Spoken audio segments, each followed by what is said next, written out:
청운하 씨 야담에 오신 걸 환영합니다. 구독, 좋아요 한번 눌러주시면 큰 힘이 됩니다. 그럼 오늘도 재밌는 야담 함께 들어볼까요? 조선 중기 한양의 거리는 낮과 밤의 모습이 사뭇 달랐습니다. 해가 뜨면 백성들로 북적이고 장사꾼들의 외침이 울려 퍼지지만 해가 지면 정막이 감돌았지요. 통행금지 종이 울리면 사람들은 집 안으로 들어가고 거리는 순찰 도는 포졸들의 발소리만 들릴 뿐이었습니다. 통금을 어기는 자는 곤장을 맞거나 옥에 갇히기 일쑤였기에 밤이 되면 한양은 죽은 듯 고요했어요. 그런데 이 깊은 밤 통금을 어기고 거리를 누비는 그림자가 있었습니다. 검은 그림자 하나가 담을 넘었어요. 몸을 날려 지붕 위로 오른 그림자는 고양이처럼 소리 없이 움직였습니다. 기와 하나 흔들리지 않았고 발소리 하나 들리지 않았지요. 그림자는 처마를 타고 내려가더니 다시 담을 넘어 골목을 질주했습니다. 담을 넘을 때는 마치 새가 날아오르듯 가벼웠고 지붕을 달릴 때는 바람처럼 빨랐어요. 그 모습을 숨죽여 지켜보는 이가 있었습니다. 이 모든 것은 나흘 전 한 노름판에서 시작되었습니다. 그날 밤 30살의 양반 한석은 친구들의 성화에 못 이겨 노름판에 나갔어요. 한석은 본래 온화하고 정직한 선비였습니다. 어려서부터 글 공부에 매진했고 부모님께 효도하며 예의 바르게 자라났지요. 한석의 꿈은 과거에 급제하여 백성을 위해 일하는 관리가 되는 것이었습니다. 하지만 과거 시험은 호락호락하지 않았어요. 한석은 30살이 될 때까지 3번이나 과거에 도전했지만 모두 낙방하고 말았습니다. 낙방할 때마다 한석의 마음에는 깊은 상처가 새겨졌지요. 그러던 어느 날 친구들이 한석을 노름판으로 끌고 갔습니다. 답답한 마음을 풀어보라는 친구들의 말에 한석은 처음으로 노름판에 발을 들였어요. 그날 이후로 한석은 가끔씩 노름판에 나가곤 했습니다. 그날 밤도 마찬가지였습니다. 한석 형, 오늘만 가세. 작은 판이라네. 친구 박서방이 한석의 팔을 잡아 끌었어요. 자네도 요즘 집에만 박혀 있으니 답답하지 않나? 김서방도 거들었습니다. 한석은 망설였지만 결국 친구들을 따라 나섰지요. 노름판은 한양 뒷골목 허름한 주막 안방에서 열렸습니다. 좁은 방문을 열고 들어서자 촛불 몇 개만 켜진 어두컴컴한 방 안에 5-6명의 사내들이 모여 있었어요. 담배 연기가 자욱했고 노름판 특유의 긴장감이 감돌았습니다. 어서들 오시게. 노름판 주인이 손짓하며 자리를 권했습니다. 한석은 친구들과 함께 자리에 앉았어요. 오늘은 가볍게만 하겠습니다. 한석이 말하자 주인이 웃으며 화투를 내밀었지요. 한석은 주머니에서 은자 5냥을 꺼내 놓았습니다. 첫 판이 시작되었어요. 한석의 패가 나쁘지 않았습니다. 은자 1냥을 걸었고 이겼지요. 두 번째 판도 이겼습니다. 한석의 앞에 은자가 조금씩 쌓여갔어요. 오늘은 운이 좋은데. 박서방이 웃으며 말했습니다. 한석도 기분이 좋아졌지요. 하지만 3번째 판부터 운이 돌아섰습니다. 한석은 은자 2냥을 잃었어요. 4번째 판에서도 졌고 5번째 판에서도 졌습니다. 한석의 얼굴에서 웃음이 사라졌지요. 한 판만 더 하겠습니다. 한석은 남은 은자를 모두 걸었어요. 하지만 또 졌습니다. 한석은 가져온 돈을 모두 잃고 말았지요. 더 이상 돈이 없습니다. 한석이 일어서려 하자 상대편에 앉아있던 사내가 말했습니다. 양반께서 외상을 지고 가실 셈은 아니시겠지요.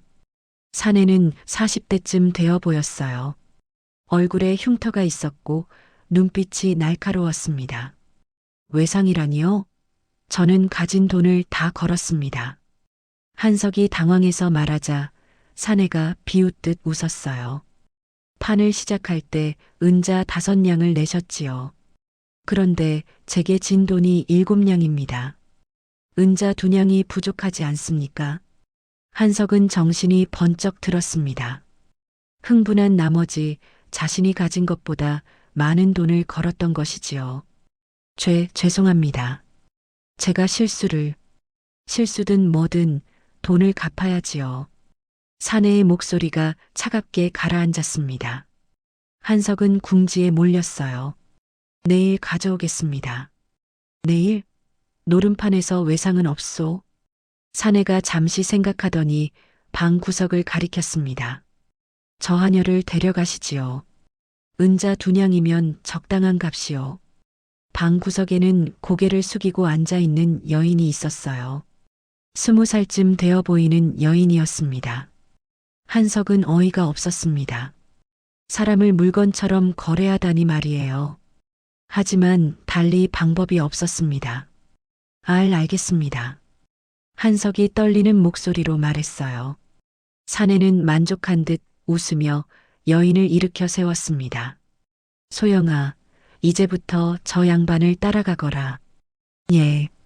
여인이 고개를 숙이며 대답했습니다. 그때 여인이 천천히 고개를 들었어요. 한석은 그 눈빛에 놀랐습니다. 평범한 얼굴이었지만 눈빛만큼은 예사롭지 않았어요. 차갑고 날카로우면서도 어딘가 슬픔이 서려 있는 눈빛이었습니다. 한석은 소영을 데리고 노름판을 나왔습니다.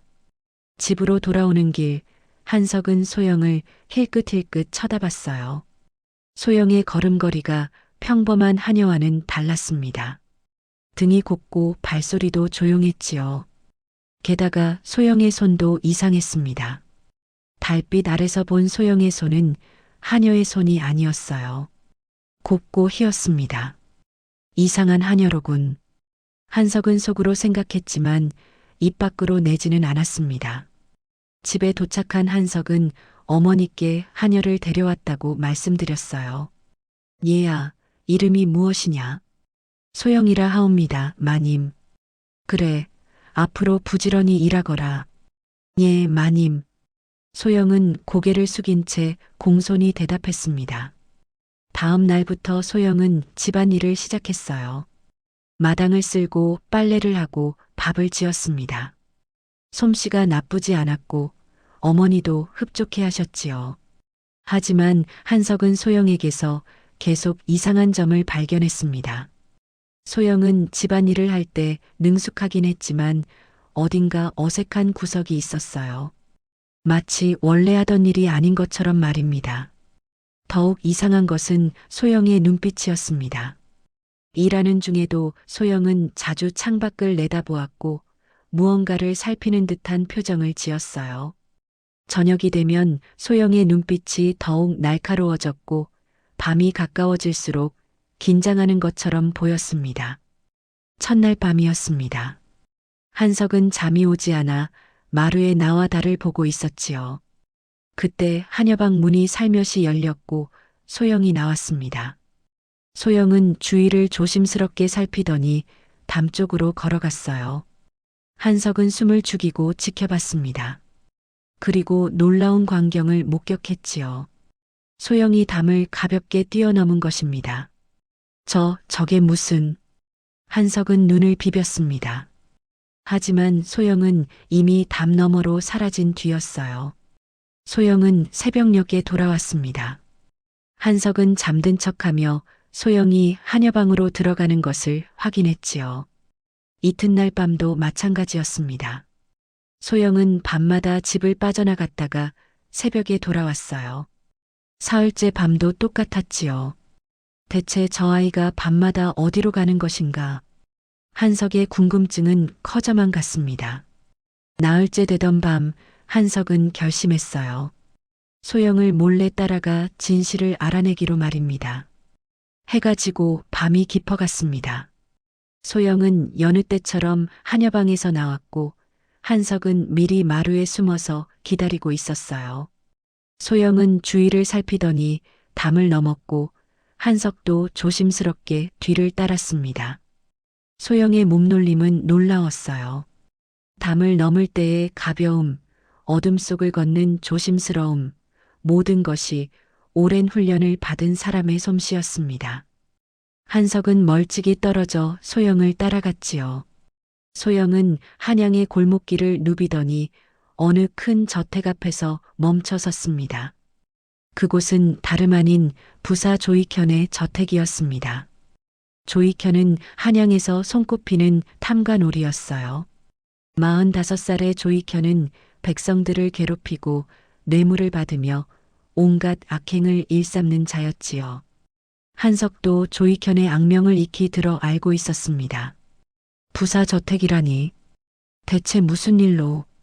한석은 숨을 죽이고 지켜봤어요. 소영은 조익현의 저택담을 살피더니 갑자기 몸을 날렸습니다. 담을 가볍게 넘은 소영은 지붕 위로 올라갔고 기와 위를 소리 없이 달렸지요. 한석은 눈을 의심했습니다.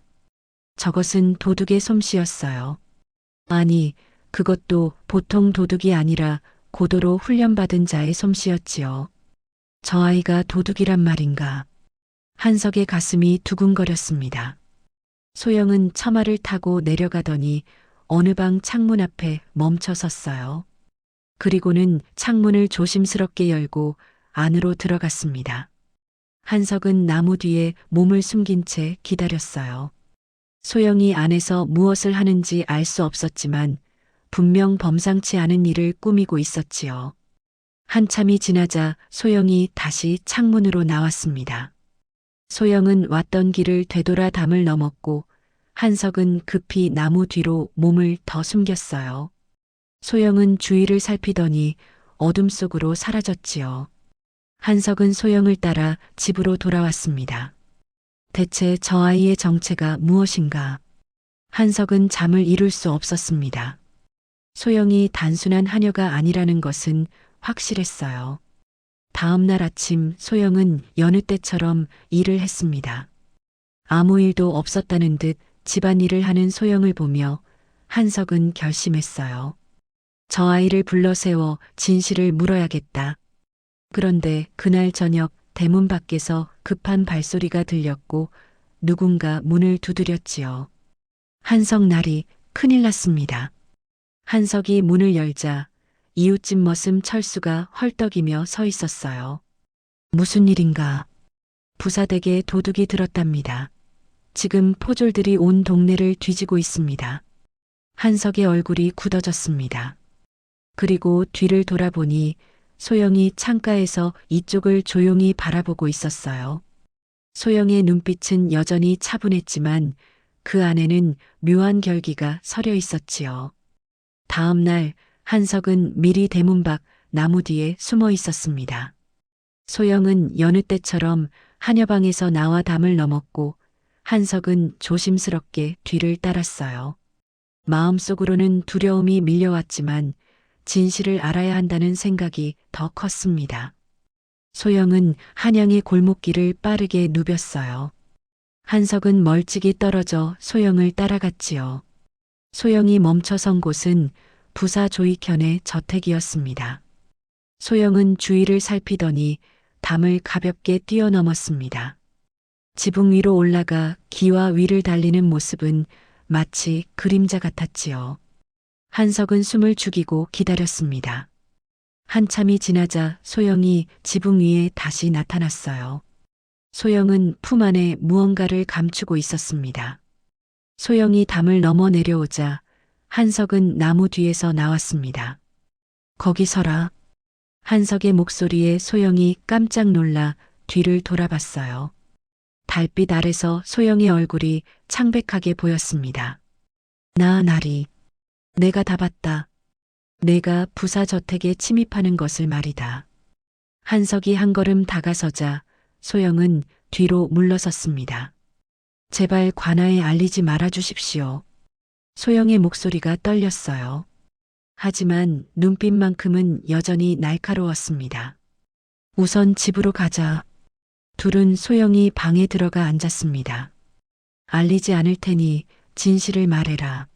내 정체가 무엇이냐? 한석이 다그치자 소영은 잠시 망설이더니 천천히 입을 열었습니다.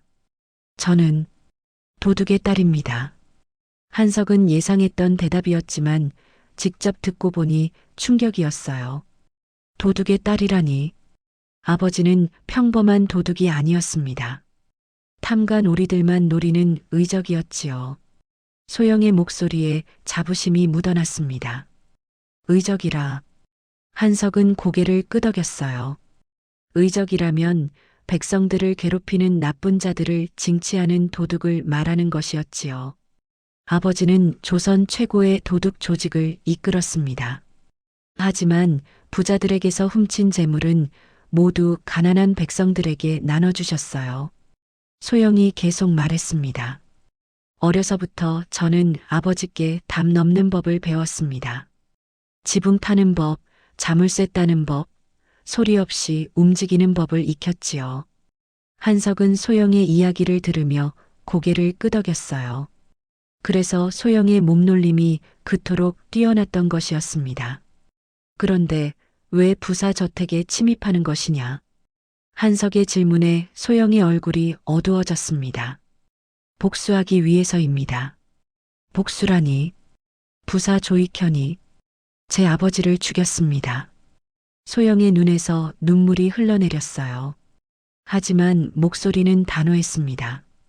1년 전이었습니다. 아버지는 조익현의 비리 증거를 훔치다 붙잡히셨어요.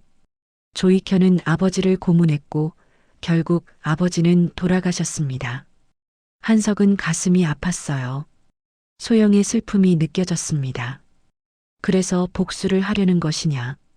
단순한 복수가 아닙니다. 소영이 품에서 문서를 꺼내 보였어요. 이것은 조익현의 비리 증거입니다. 백성들에게서 거둔 세금을 착복한 내역, 뇌물을 받은 기록, 무고한 사람들을 모함한 증거들이지요. 한석은 문서를 받아들었습니다. 달빛 아래서 문서를 훑어보니 정말로 조익현의 온갖 비리가 적혀 있었어요. 이것을 관아에 제출하려 합니다. 아버지의 원한을 풀고 조익현을 처벌받게 하려고요. 소영의 말에 한석은 깊은 생각에 잠겼습니다. 그런데 왜 혼자 이런 위험한 일을 하느냐? 도울 사람이 없습니다. 아버지의 동료들도 모두 흩어졌고 저 혼자 남았어요. 소영이 고개를 떨구었습니다. 나리께서 노름판에서 저를 데려가셨을 때 저는 기회라고 생각했습니다. 나리의 집이 조익현의 저택과 가까웠으니까요. 한석은 이제야 모든 것이 이해되었습니다. 노름판에서 소영을 내준 사내도 이상했고 소영이 순순히 따라온 것도 계획이었던 것이지요. 그렇다면 너는 일부러 나에게 잡혀온 것이냐? 죄송합니다, 나리. 하지만 달리 방법이 없었습니다. 소영이 고개를 숙였어요. 한석은 복잡한 마음이 들었습니다. 속았다는 생각도 들었지만 한편으로는 소영의 처지가 안쓰러웠어요. 무엇보다 조익현의 비리를 폭로한다는 것은 정의로운 일이었습니다. 나를 도와주실 수 있습니까? 소영이 한석을 올려다보며 물었습니다. 눈빛에 간절함이 담겨 있었어요. 한석은 잠시 망설였습니다. 이 일에 연루되면 위험할 수도 있었어요. 하지만 한석의 마음 깊은 곳에서는 정의감이 끌어올랐습니다. 조익현은 한양에서 손꼽히는 탐관오리였어요. 백성들을 괴롭히고 세금을 착복하며 온갖 악행을 일삼는 자였지요. 한석도 조익현의 악명을 익히 들어 알고 있었습니다. 알겠다. 내가 돕겠다. 한석의 대답에 소영의 얼굴이 환해졌습니다. 정말입니까? 하지만 조건이 있다. 한석이 엄숙하게 말했어요. 더 이상 혼자 위험한 일을 하지 마라. 앞으로는 내가 함께하겠다. 감사합니다, 나리. 소영이 깊이 고개를 숙였습니다. 그리고 나를 나리라 부르지 마라. 이제 우리는 동료가 아니냐? 한석이 웃으며 말했어요. 예. 한석 나으리. 소영도 처음으로 미소를 지었습니다. 한석은 소영이 가져온 증거 문서를 자신의 방에 숨겼습니다. 내일부터 본격적으로 조익현을 처단할 계획을 세우기로 했지요. 한석은 이불을 덮고 누웠지만 잠이 오지 않았습니다. 앞으로 어떤 일이 벌어질지 알 수 없었어요. 하지만 한 가지는 확실했습니다. 정의를 위한 일이라면 한석은 기꺼이 위험을 감수할 각오가 되어 있었지요. 다음 날 아침 한석은 소영과 함께 마루에 앉았습니다. 어머니는 시장에 나가셨고 집에는 둘뿐이었어요. 한석은 어젯밤 가져온 문서를 펼쳐놓았습니다. 이 문서만으로 충분하겠느냐? 한석이 물었어요. 아직 부족합니다. 더 확실한 증거가 필요해요. 소영이 대답했습니다. 어떤 증거 말이냐? 조익현이 직접 쓴 장부가 있습니다. 뇌물을 받은 내역과 착복한 금액이 모두 적혀 있는 장부지요. 소영의 눈빛이 빛났어요. 그 장부는 어디에 있느냐? 조익현의 서재 금고 안에 있습니다. 아버지께서 그 장부를 훔치려다 붙잡히셨어요. 소영의 목소리가 떨렸습니다. 아버지의 기억이 떠오른 듯 했지요. 한석은 소영의 손을 잡아주었어요. 내 아버지에 대해 더 들려줄 수 있겠느냐? 소영은 잠시 망설이다 고개를 끄덕였습니다. 아버지의 이름은 소철이었습니다. 소영이 이야기를 시작했어요. 아버지는 원래 양반가의 자제였습니다. 하지만 집안이 몰락하면서 모든 것을 잃으셨지요. 한석은 놀랐습니다. 소영의 아버지가 양반 출신이었다니 말입니다. 그때 아버지는 세상의 불공평함을 깨달으셨습니다. 탐관오리들은 백성들을 착취하고 가난한 사람들은 더욱 가난해지는 현실을 보셨지요. 소영의 목소리에 슬픔이 배어 있었어요. 아버지는 결심하셨습니다. 탐관오리들에게서 빼앗은 재물을 가난한 백성들에게 돌려주기로 말입니다. 그래서 의적이 되신 것이로군. 한석이 말했습니다. 네. 아버지는 조선 최고의 도둑 조직을 만드셨어요. 함께하는 동료들도 모두 같은 뜻을 가진 이들이었습니다. 소영은 계속 이야기했어요. 어머니는 제가 어렸을 때 돌아가셨습니다. 그 후로 아버지께서 저를 키우셨지요. 힘들었겠구나. 한석이 안쓰러운 표정을 지었습니다. 아니에요. 아버지는 저를 무척 사랑하셨습니다. 비록 도둑의 삶이었지만 자랑스러운 아버지셨어요. 소영의 눈에서 눈물이 흘러내렸어요. 아버지는 제게 글도 가르쳐 주셨고 무술도 가르쳐 주셨습니다. 담 넘는 법, 지붕 타는 법, 자물쇠 따는 법, 모든 것을 익혔지요. 한석은 소영의 이야기를 들으며 고개를 끄덕였습니다. 1년 전이었습니다. 소영의 목소리가 낮아졌어요. 아버지는 조익현의 악행을 알게 되셨습니다. 조익현이 백성들에게서 거둔 세금을 착복하고 뇌물을 받으며 무고한 사람들을 모함한다는 사실을 말입니다. 그래서 증거를 찾으려 하신 것이로군. 네. 아버지는 조익현을 반드시 처벌해야 한다고 생각하셨어요. 그래서 조익현의 서재에 침입해 장부를 훔치려 하셨습니다. 소영의 손이 떨렸어요. 한석은 소영의 손을 더 꽉 잡아주었습니다. 하지만 조익현이 미리 알고 있었습니다. 누군가 밀고 했던 것 같아요. 밀고를 했다니. 한석이 놀라 물었습니다. 아버지의 동료 중 한 명이 배신한 것 같습니다. 아버지가 서재에 들어가자마자 포졸들이 나타났어요. 소영의 목소리가 떨렸습니다. 저는 멀리서 지켜보고 있었습니다. 아버지께서 붙잡히는 모습을 말입니다. 한석은 소영이 얼마나 괴로웠을지 상상이 되었어요. 저는 아버지를 구하려 했습니다. 하지만 아버지께서 도망가라고 소리치셨어요. 저라도 살아야 한다고 말씀하셨습니다. 소영이 눈물을 훔쳤어요. 저는 숨어서 지켜봤습니다. 조익현이 직접 나와 아버지를 신문했어요. 무슨 신문을 했느냐? 장부의 위치를 물었습니다. 하지만 아버지는 끝까지 말씀하지 않으셨어요. 소영의 눈빛이 단호해졌습니다. 조익현은 아버지를 고문했습니다. 하지만 아버지는 입을 열지 않으셨지요. 결국 그날 밤 아버지는 돌아가셨습니다. 소영이 흐느꼈어요. 한석은 소영을 위로하며 등을 토닥였습니다. 장부가 이미 서재에 있다는 것을 알면서도 조익현은 왜 아버지를 고문한 것일까? 한석이 의문을 품었습니다. 아버지께서 장부를 훔쳤다고 생각했던 것 같습니다. 장부가 금고에 없었거든요. 그렇다면 장부는 어디에 있느냐? 아버지께서 미리 빼내두셨습니다. 조익현의 서재에서 훔쳐 다른 곳에 숨겨두셨어요. 소영이 말했습니다. 어디에 숨겼느냐? 그것을 모르겠습니다.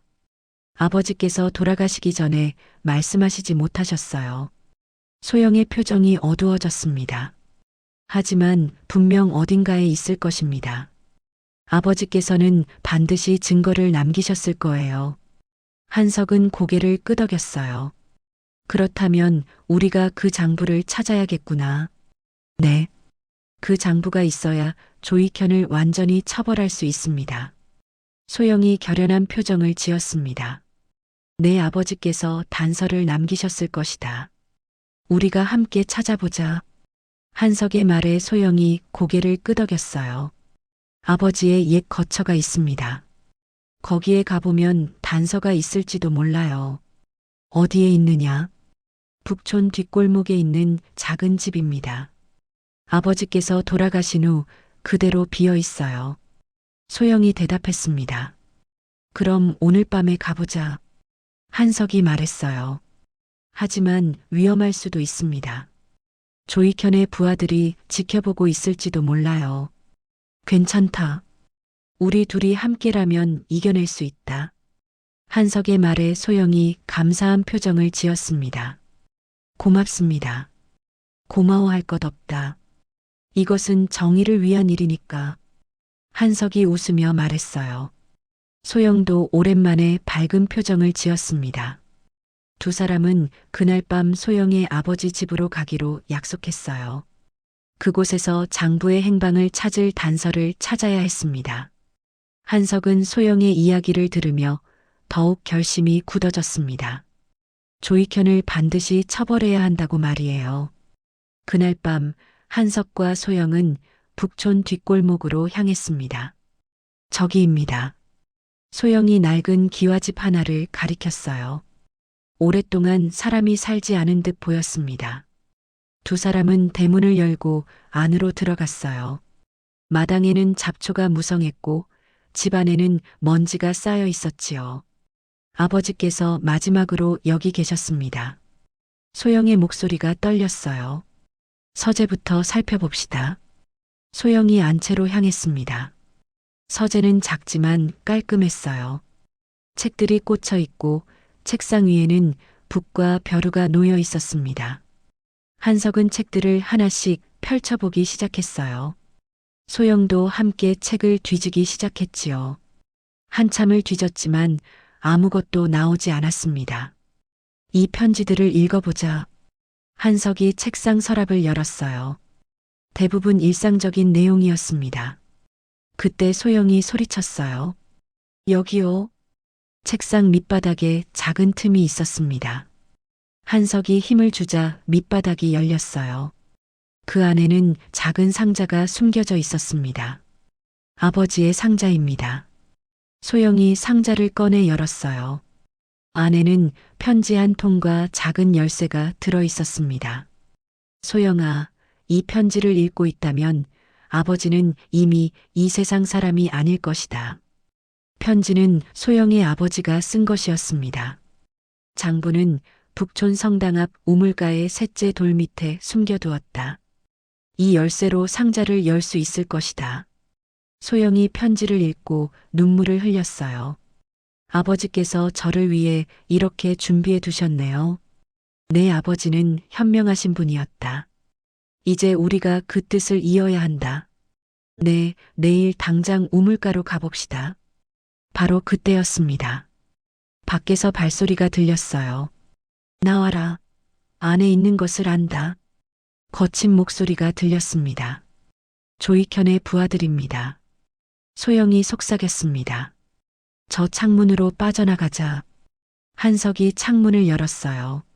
소영이 먼저 뛰어내렸고 한석도 뒤따랐습니다. 도망친다. 쫓아라. 뒤에서 고함 소리가 들렸어요. 한석과 소영은 있는 힘껏 달렸습니다. 골목길을 뛰어 돌아서자 앞에서도 사내들이 나타났어요. 완전히 포위당한 것입니다. 소영이 번개같이 움직였어요. 사내에게 다가가 팔을 잡아 비틀었습니다. 사내가 비명을 지르며 칼을 떨어뜨렸지요. 한석도 용기를 내어 다른 사내에게 달려들었어요. 주먹으로 사내의 얼굴을 가격했습니다. 빨리 도망쳐요. 소영이 한석의 손을 잡고 달렸습니다. 두 사람은 골목길을 빠져나와 큰 길로 나왔어요. 사람들이 많아지자 사내들이 더 이상 쫓아오지 못했습니다. 이제 조익현이 우리를 의심하고 있습니다. 소영이 걱정스러운 표정으로 말했어요. 그렇다면 더 빨리 움직여야 한다. 내일 아침 당장 우물가로 가자. 한석이 말했습니다. 너무 위험합니다. 아니다. 내가 이미 이 일에 발을 들였으니 끝까지 함께하겠다. 한석의 눈빛이 단호했습니다. 이것은 정의를 위한 일이다. 소영은 한석의 말에 감동했어요. 고맙습니다. 고마워할 것 없다. 우리는 이제 동료가 아니냐. 두 사람은 조심스럽게 집으로 돌아왔습니다. 다음 날 아침 일찍 한석과 소영은 북촌 성당으로 향했습니다. 성당 앞 우물가에는 물을 길러온 아낙네들이 몇 명 있었어요. 한석과 소영은 사람들이 없어질 때까지 근처에서 기다렸습니다. 한참이 지나자 사람들이 하나둘 떠났어요. 우물가가 한적해지자 소영이 다가갔습니다. 셋째 돌이라고 하셨지요. 소영과 한석은 힘을 합쳐 돌을 들어 올렸어요. 돌 밑에는 작은 구멍이 있었고 그 안에 천으로 쌓인 상자가 숨겨져 있었습니다. 찾았습니다. 소영이 조심스럽게 상자를 꺼냈어요. 어젯밤 찾은 열쇠로 상자를 열자 안에는 두꺼운 장부가 들어 있었습니다. 한석이 장부를 펼쳐봤어요. 조익현의 필체로 빼곡하게 적혀 있었습니다. 뇌물을 받은 날짜와 금액, 세금을 착복한 내역이 낱낱이 적혀 있었지요. 이것이면 충분합니다. 두 사람은 장부를 품에 감추고 서둘러 그곳을 떠났습니다. 그런데 집 근처에 다다르자 이상한 기운이 느껴졌어요. 집 주변에 사람들이 숨어 있는 것 같아요. 소영이 한석을 붙잡았습니다. 한석도 자세히 살펴보니 집 근처 곳곳에 수상한 사내들이 배치되어 있었어요. 조익현이 우리 집을 포위한 것 같습니다. 한석과 소영은 조심스럽게 뒤로 물러났어요. 하지만 너무 늦었습니다. 저기다. 잡아라. 고함 소리와 함께 사내들이 달려왔습니다. 한석과 소영은 있는 힘껏 도망쳤어요. 그때였습니다. 옆 골목에서 마차 한 대가 나타났어요. 빨리 타시오. 친구 박서방이었습니다. 한석과 소영은 서둘러 마차에 올라탔어요. 마차가 빠르게 달리기 시작했습니다. 한석 형, 도대체 무슨 일인가? 박서방이 궁금해했어요. 한석은 모든 것을 털어놓았습니다. 그렇다면 한양 관아는 위험하네. 사원부로 가세. 박서방의 제안에 한석이 고개를 끄덕였습니다. 마차는 방향을 틀어 사원부로 향했어요. 사원부에 도착하자 한석과 소영은 마차에서 내렸습니다. 자네는 여기서 기다려주게. 한석이 박서방에게 말했어요. 한석과 소영은 사원부 문 앞으로 다가갔습니다. 문지기가 그들을 막아섰어요. 무슨 일로 오셨소? 부사 조익현의 비리를 고발하러 왔습니다. 한석이 당당하게 말했어요. 문지기의 표정이 진지해졌습니다. 안으로 들어오시오. 한석과 소영은 사원부 안으로 들어갔어요. 관리 한 명이 그들을 맞이했습니다. 이것을 보십시오. 한석이 장부를 꺼내 보였어요. 관리가 장부를 받아 펼쳐봤습니다. 장부를 읽어 내려가던 관리의 얼굴이 점점 굳어졌어요. 이것이 정말이요. 모두 사실입니다. 조익현이 직접 쓴 장부입니다. 관리는 잠시 생각하더니 고개를 끄덕였습니다. 알겠소. 대감마님께 직접 보고하겠소. 한참이 지나자 관리가 다시 나왔습니다. 뒤따라 사원부 대감이 나왔어요.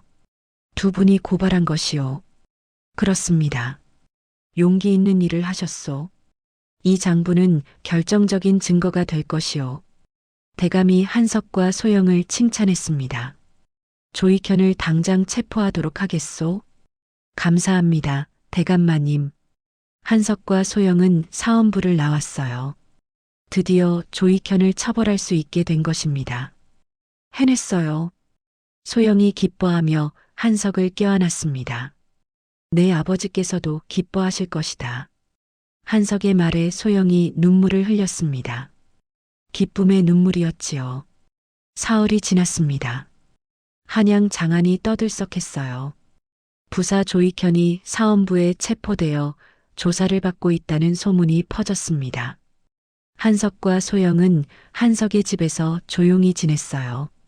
더 이상 조익현의 부하들이 그들을 쫓아오지 않았습니다. 이제 끝난 것 같습니다. 아직은 아니다. 조익현의 처벌이 확정될 때까지 기다려야 한다. 그날 오후 사원부에서 사람이 찾아왔어요.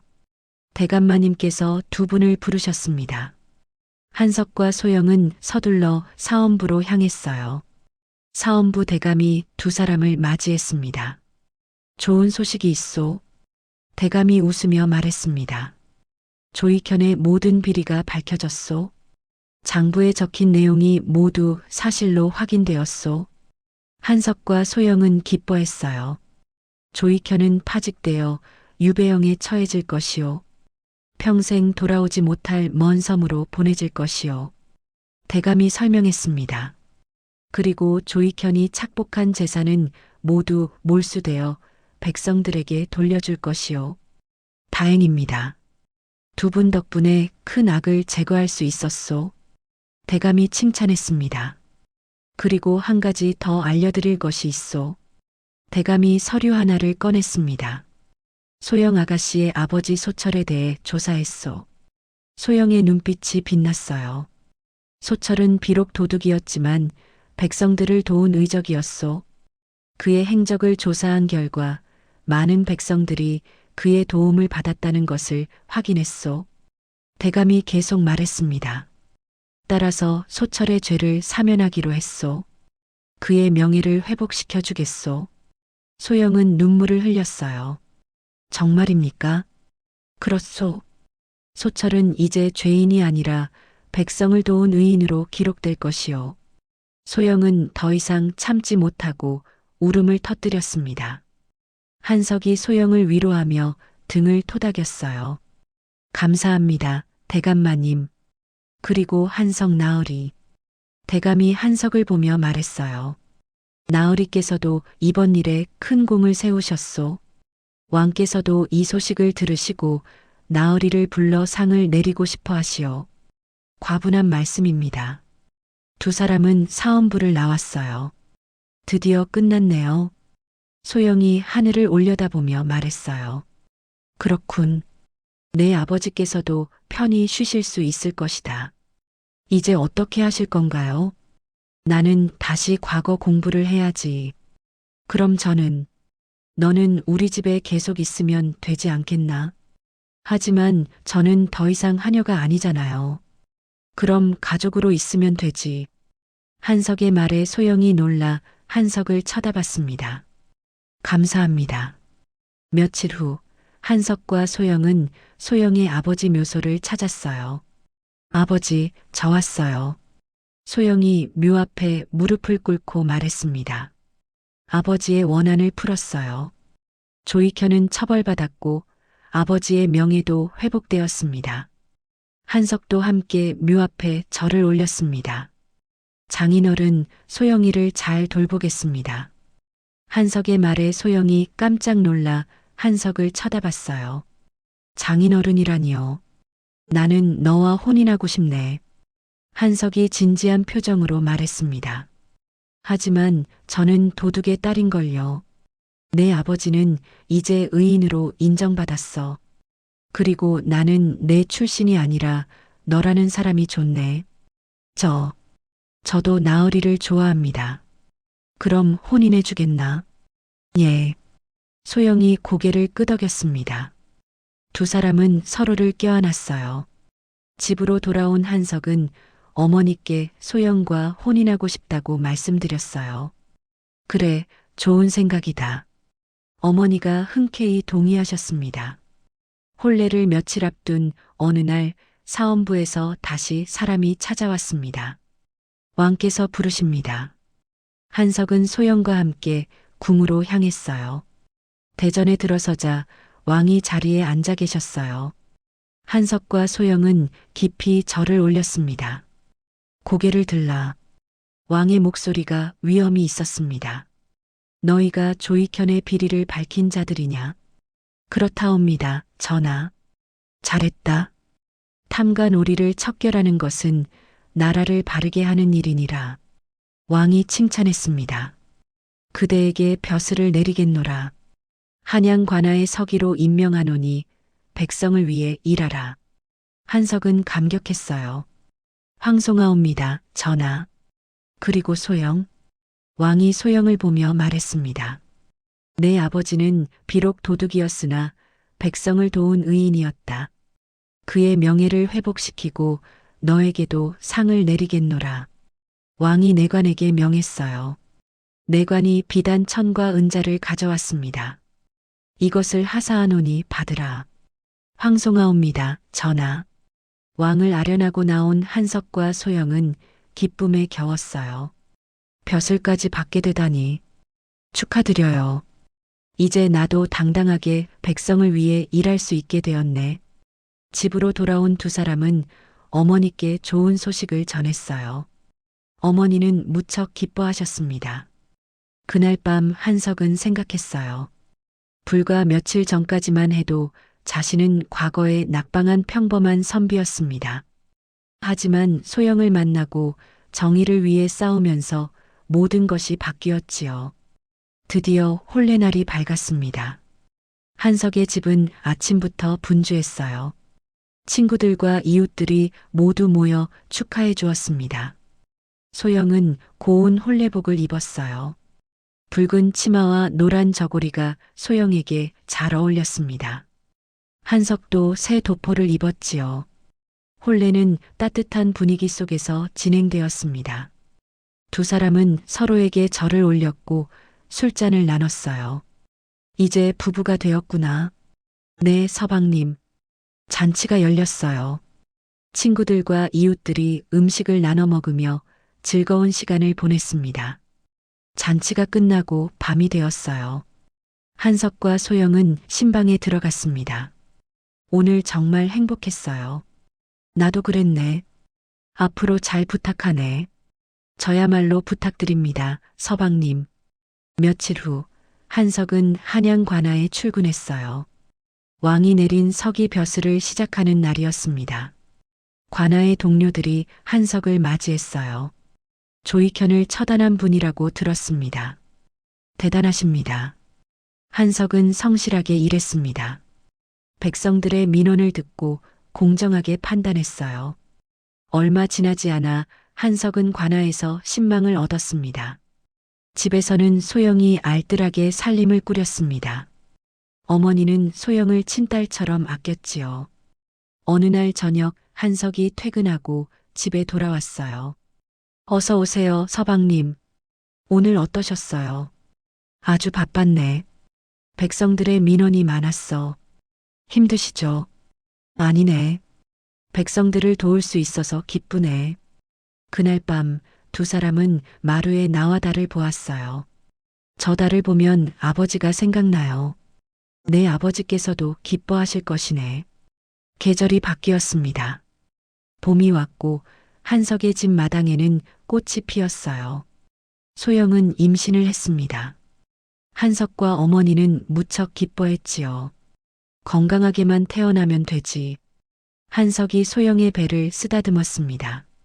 어느 날 한석은 소영과 함께 소영의 아버지 묘소를 찾았어요. 아버지, 좋은 소식이 있어요. 제가 아기를 가졌어요. 소영의 목소리가 기쁨으로 떨렸습니다. 장인어른, 손주를 잘 키우겠습니다. 한석도 절을 올렸어요. 우리 아이가 태어나면 정의롭고 용감하게 키우자. 네, 서방님. 그리고 신분이 아니라 사람됨을 중요하게 여기도록 가르치자. 두 사람은 웃으며 집으로 돌아갔습니다.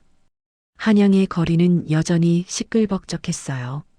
하지만 한석과 소영에게는 모든 것이 아름다워 보였지요. 노름판에서 우연히 만난 두 사람이 이제는 부부가 되어 행복하게 살아가고 있었습니다.